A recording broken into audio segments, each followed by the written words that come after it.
ஐயா வணக்கம்.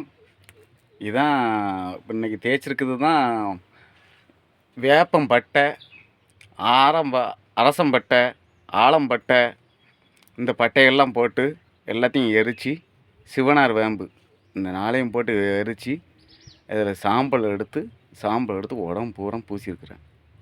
இது எப்படி அப்படின்னா தோல் சுருக்கங்கள் எல்லாமே இருக்காது வைக்காது. ஆனால் மூலிகையில் ஒவ்வொரு இதையும் இது பண்ணிக்கிட்டு இருந்தோம் அப்படின்னா அதுக்குள்ள மகத்துவமே வேறு. நம்ம பயன்படுத்தலை. ஆனால் எல்லா மூலிகைகளுக்கும் ஒவ்வொரு சக்தி இருக்குது. நான் அதை உணர்ந்துருக்கிறேன். பாருங்கள் எல்லா மூலிகையும் ஒரு மருந்து எடுத்தீங்கன்னா தொடர்ந்து எடுத்து சாப்பிடுங்க. நானே அந்த மருந்துகள்லாம் எல்லாமே எடுத்து சாப்பிடல. இன்னும் ஒவ்வொரு மருந்துகளும் நிறையா இருக்குது. அதுக்கு உள்ள பத்தியங்களும் எல்லாத்துக்கும் அந்த மருந்து எடுத்து நானே இன்னும் சாப்பிட்டு கொண்டு வரல. இப்போ தான் கொஞ்சம் கொஞ்சம் கொண்டு வந்துக்கிட்டு இருக்கிறேன். இது ஏன் அப்படின்னா எல்லோரும் பிறப்புன்னு ஒன்று இருந்தால் இறப்புன்னு ஒருத்தவங்களுக்கு இருக்கத்தான் செய்யும். அது கண்டிப்பாக அது எந்த மாற்றமும் இல்லை. ஆனால் அதுக்கு முன்னக்கூட்டி ஒவ்வொரு உயிரையும் கொஞ்சம் தக்காதப்படுத்தி உணவு முறையில் எடுத்துக்கிட்டோம் அப்படின்னா அதை விட மிஞ்சின மகத்துவம் எதுவுமே கிடையாது. நீண்ட நாளை வச்சு அவங்கவுங்க சங்கதிகளையும் நல்லபடியாக வாழ வச்சு ஒவ்வொரு விஷயங்களையும் இங்கே அறிஞ்சு ஞானம்தான், ஃபுல்லாகவே ஞானம்தான்.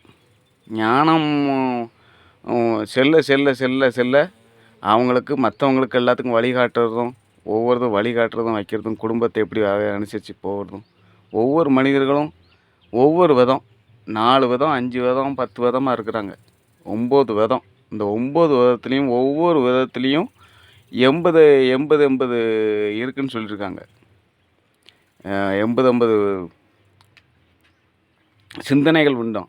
அந்த 80 சிந்தனையிலையும் ஒவ்வொரு சிந்தனையிலையும் 80 சிந்தனைகள் உண்டு அப்படின்னாங்க. அப்போ எவ்வளோ பெருசுன்னு பாருங்க. மனித ஓட்டங்கள் எண்ண ஓட்டங்கள் எல்லாமே அதுதான். ஒரு இடத்துல இருந்து பார்க்க போய் ஒவ்வொரு விஷயங்களும் தெரிய போய் ஒவ்வொரு இதுவும் ஒன்றும் கற்றுக்கிட்டே வருது. நானும் இப்போ நிறைய ஒன்றும் கற்றுக்கிடல. ஆமாம், அப்பப்போ உள்ள கற்றுக்கிட்டதை வச்சு தான் ஒவ்வொரு விஷயங்களும் போட்டுக்கிட்டு வர்றேன். ஆமாம், சரிங்கய்யா. இது இந்த எடுத்து இது பூசினோம் அப்படின்னா இந்த கருப்புனது மாறும். இந்த தோலில் இந்த கருப்பு இது மாதிரி அடைஞ்சிருக்குது வச்சுருக்குது இது பூராமே எல்லாமே மாறும். இது பூரா என்னென்னா நல்ல ஒரு பெனிஃபிட் இருக்கும். நல்ல இது தொடர்ச்சி ஒரு வாரத்துக்கு ஒருக்கா அப்படி பண்ணிக்கிட்டு இருந்தாலே போதும். நான் இன்றைக்கி தான் ஃபஸ்ட் டைம் பண்ணுறேன். இது நான் இதை மாதிரி ஒரு வீடியோ மாதிரி இருந்ததுன்னா ஒன்று போட்டுக்கிட்டு நாமளும் அனுபவிச்சுக்கலாம்ல. ஏதாவது டைம் பாஸ்க்கு ஒன்று வேணும்ல. சரி சரிங்க, சந்திப்போம்.